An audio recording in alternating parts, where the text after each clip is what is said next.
In 1735, a ship called the Gothenburg left the harbor at Gothenburg, Sweden, loaded with silver. Its destination was Canton, China. Its mission was simple: bring back tea. The voyage would take over a year each way, through pirate-infested waters, around the southern tip of Africa, across the Indian Ocean. Entire crews died of scurvy, shipwreck, and disease on these journeys. And they did it for dried leaves. That sounds insane. But the fact that people risked everything, bankrupted nations, started wars, and literally redrew the map of the world over a plant you can buy for $3 at any grocery store today, that tells you something. Tea is not just a drink. It never was.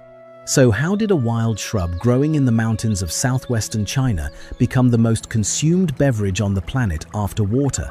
How did it topple dynasties, fuel revolutions, and reshape global trade for centuries? This story starts almost 5,000 years ago, in a place most people have never heard of, Yunnan Province, China. Around 2700 BC, according to Chinese legend, Emperor Shen Nung was sitting beneath a wild tea tree while his servants boiled water for him to drink. A few leaves blew off the branches overhead and drifted into the pot. Shen Nung, who was known as a herbalist and a curious experimenter, decided to taste the accidental brew rather than dump it out. He liked it a lot. Now, that story is almost certainly a myth. Shen Nung himself may not have been a real person in the way we think of historical figures, but the core of the legend lines up with what archaeologists and botanists have confirmed.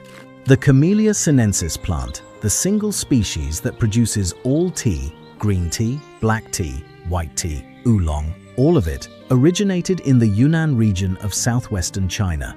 And people in that area were chewing tea leaves and brewing primitive versions of the drink thousands of years before anyone in Europe knew the plant existed. For centuries, tea was primarily medicine.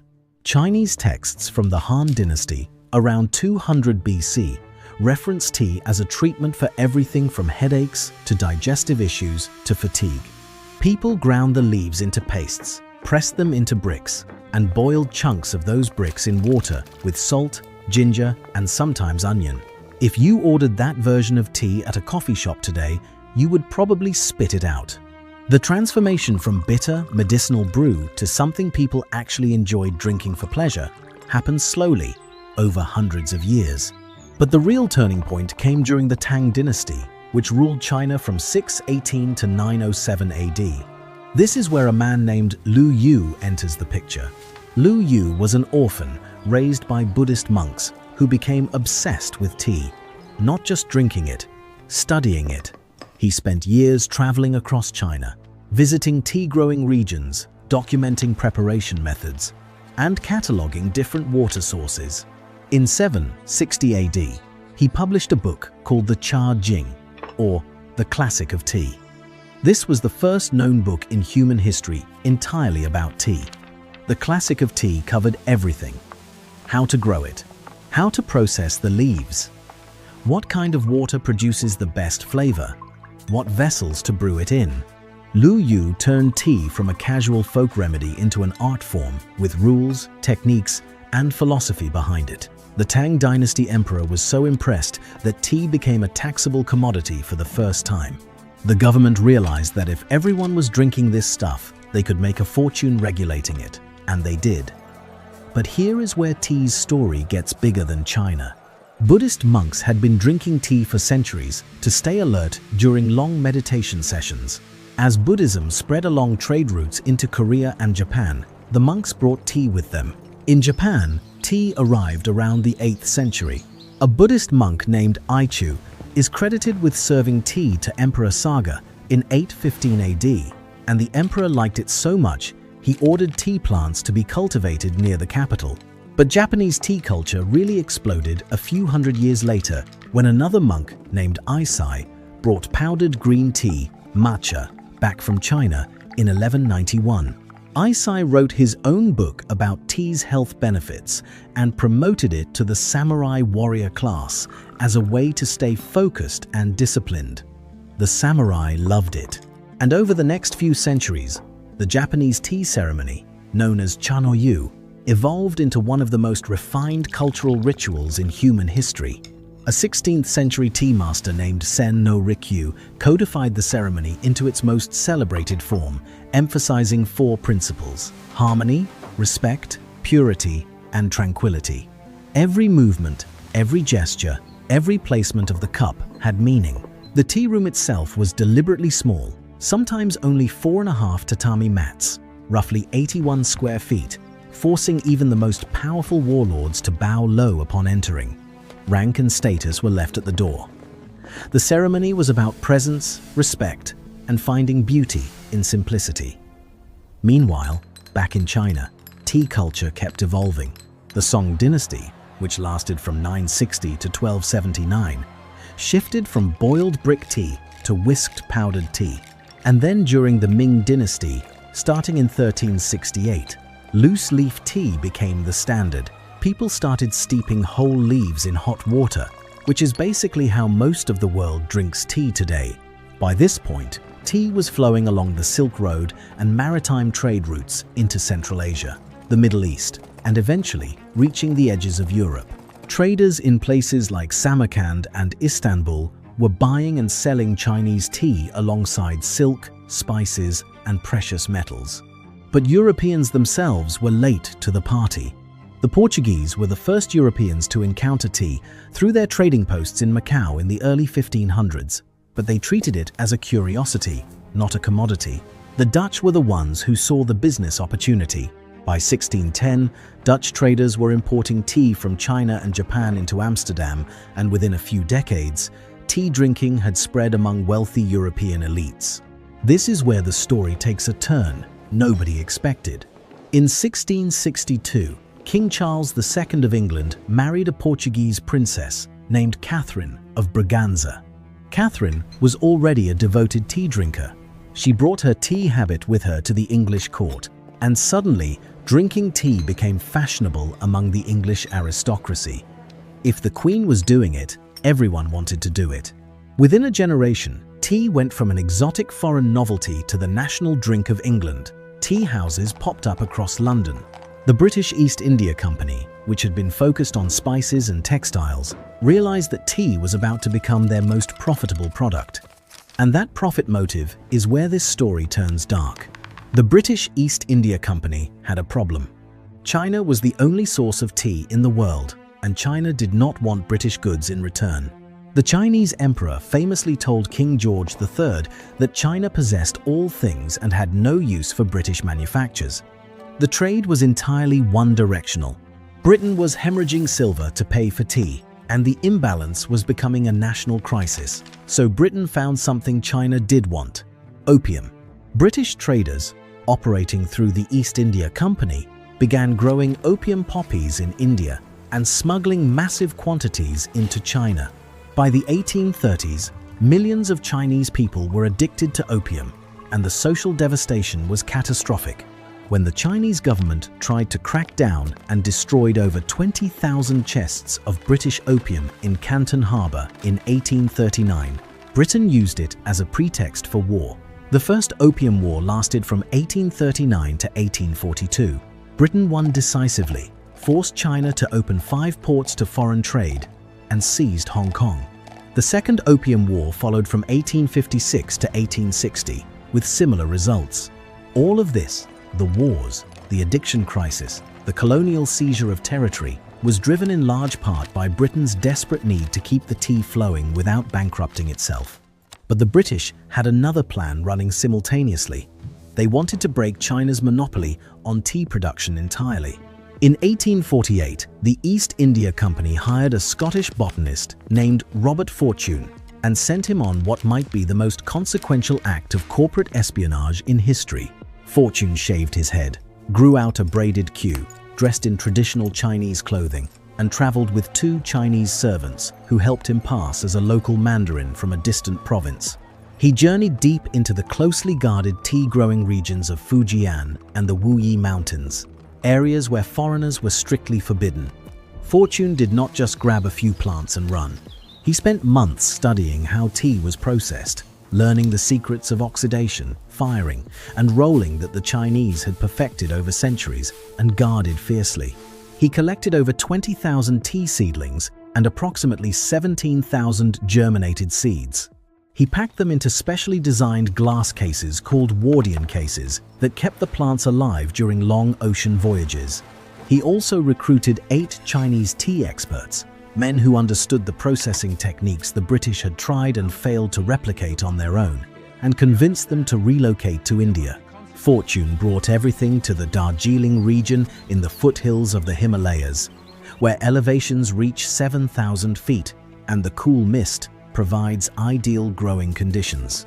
He also sent plants to the Assam region in northeastern India, where a wild variety of tea plant had already been discovered, growing naturally in 1823. Within 20 years, Indian tea production exploded. British-owned plantations in Assam, Darjeeling, and later Ceylon, which is now Sri Lanka, were producing enough tea to supply the entire British Empire.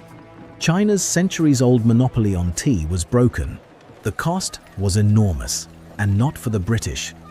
Plantation labor in India and Ceylon was brutal. Workers, many of them Tamil migrants brought to Ceylon from southern India, worked grueling hours for almost nothing. Entire communities were uprooted and transplanted to serve the tea industry. The conditions on many plantations were closer to forced labor than free employment, and the social scars from that era persist in those regions to this day. If you are finding this interesting, hit subscribe.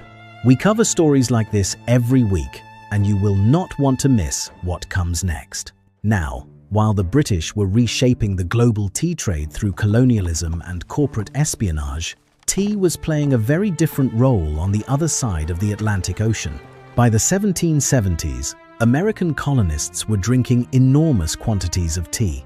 It was their most popular non-alcoholic beverage, but the British Parliament had imposed a series of taxes on the colonies, including the Tea Act of 1773, which gave the East India Company a monopoly on tea sales in America and included a tax the colonists had no say in approving.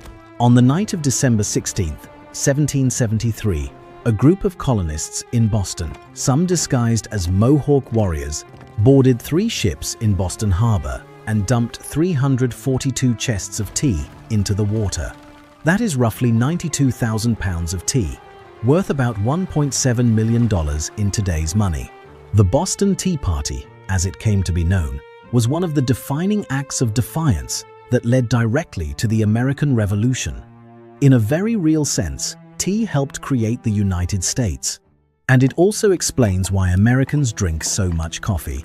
After the Boston Tea Party, drinking tea became associated with British loyalty. Patriots switched to coffee as an act of political identity. That cultural shift stuck, and to this day, the United States remains one of the few Western nations where coffee dominates over tea.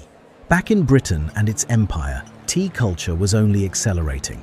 The afternoon tea tradition, often credited to Anna Russell, the Duchess of Bedford, around 1840, became a fixture of British social life. The story goes that the Duchess felt a sinking feeling of hunger between lunch and dinner, which was served fashionably late, around 8 or 9 at night. She started requesting a tray of tea with bread, butter, and cake in the late afternoon. She began inviting friends, and the custom spread rapidly through the upper classes. Afternoon tea became a daily ritual for millions of British people across all social classes within a few decades. Factory workers in Manchester drank strong black tea with milk and sugar. Lords and ladies in country estates drank it from fine china. Tea was the great equalizer in a deeply unequal society. The Industrial Revolution turbocharged tea consumption even further. Tea was cheap. It provided caffeine to keep factory workers alert during grueling shifts, and the boiling water required to brew it killed bacteria that made untreated water dangerous to drink. Some historians argue that tea literally made the Industrial Revolution possible by keeping workers alive and productive. By the late 1800s, tea was the lifeblood of the British Empire. It was grown in India and Ceylon, shipped on British vessels, traded through British ports, and consumed in British homes at a rate of roughly £6 per person per year. The shipping itself became a spectacle.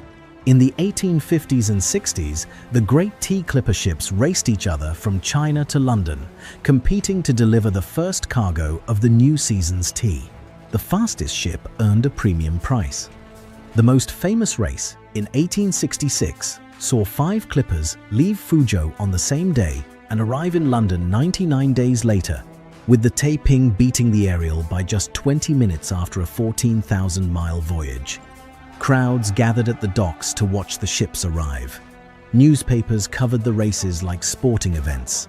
Tea had become entertainment. Then came the 20th century, and tea started changing again. In 1904, at the World's Fair in St. Louis, Missouri, a tea merchant named Richard Blackenden had a problem. He was trying to sell hot tea to fairgoers, but the summer heat was brutal and nobody wanted a steaming cup of anything. So he dumped ice into the tea and served it cold. Iced tea was born. Today, roughly 80% of tea consumed in the United States is iced, and it remains one of America's most popular beverages despite the country's overall preference for coffee. Around the same time, the tea bag was making its entrance. In 1908, a New York tea merchant named Thomas Sullivan started sending tea samples to customers in small silk pouches. The customers, not realizing they were supposed to empty the tea out, just dunked the whole pouch in hot water. It worked. Sullivan switched to cheaper gauze bags, and the tea bag industry was born. Tea purists, especially in China and Japan, still look at tea bags the way Italian chefs look at canned spaghetti sauce. But for the average consumer, tea bags made brewing a cup almost effortless, and that convenience drove consumption to record levels worldwide. The 20th century also saw tea culture evolve and diversify around the globe. In India, chai became the national drink, a spiced tea brewed with milk, sugar, cardamom, ginger, and sometimes cloves and cinnamon. Chai wallas, street vendors selling freshly brewed chai, became as iconic to Indian cities as hot dog stands are to New York. In Morocco, mint tea became a cornerstone of hospitality. Refusing a cup of mint tea in a Moroccan home is considered deeply impolite. The tea is poured from a great height to create a frothy top, and it is served 3 times, each cup representing a different value. In Turkey, tea replaced coffee as the national drink in the early 20th century after the Ottoman Empire lost control of coffee-producing regions. Turkish tea, called K, is brewed incredibly strong in a double-stacked teapot and served in small tulip-shaped glasses. Turkey now consumes more tea per person than any other country on earth, over 6.5 pounds per person per year. In Tibet and the Himalayan regions, butter tea, made by churning tea with yak butter and salt, has been a caloric staple for centuries. At elevations above 14,000 feet, where farming is limited and the cold is extreme, butter tea provides essential fat, calories, and hydration. And then there is the matcha explosion. For centuries, matcha was a niche product, reserved mainly for Japanese tea ceremonies and Buddhist monasteries. But starting around 2010, matcha went global. Matcha lattes started appearing in coffee shops across the United States and Europe. Health food stores marketed matcha as a superfood loaded with antioxidants. Instagram lit up with photos of bright green matcha drinks, matcha ice cream, matcha pastries. By 2020, the global matcha market was worth nearly $4 billion and growing fast. A ceremonial tradition that Buddhist monks had practiced for over 800 years had become a wellness trend on social media. Today, tea is produced in more than 50 countries on every habitable continent. China remains the world's largest producer, followed by India, Kenya, Sri Lanka, and Turkey. Global tea production exceeds 6.5 million tons per year, and over 2 billion people drink it daily. That is nearly a quarter of the human population starting their morning the same way. The scale of modern tea production is staggering. In Kenya, tea is the single largest export crop and employs more than 3 million people. In Assam, India, there are over 800 tea estates covering roughly 770,000 acres. The tea industry generates over $200 billion annually worldwide. And every single leaf of that tea, whether it is a high-altitude Darjeeling first flush picked at dawn by hand or a commodity-grade tea bag manufactured by machine, comes from the same plant species, Camellia sinensis. The only differences are in how the leaves are processed after picking. Green tea is heated quickly to prevent oxidation. Black tea is fully oxidized. Oolong falls somewhere in between. White tea is the least processed of all. One plant, thousands of variations, 5,000 years of history. Tea started as an accident, a few leaves blowing into a pot of boiling water in the mountains of Yunnan. It became a medicine, then a luxury, then a tool of empire, then a catalyst for revolution, then an everyday ritual for billions of people. The cup you brew tomorrow morning connects you to Tang Dynasty scholars debating the ideal water temperature, to Japanese samurai perfecting the art of presence, to British soldiers in the trenches of World War I brewing tea under artillery fire, because that is what you do when the world is falling apart. You make tea. During both world wars, the British government considered tea so essential to morale that it was one of the first items rationed to guarantee supply.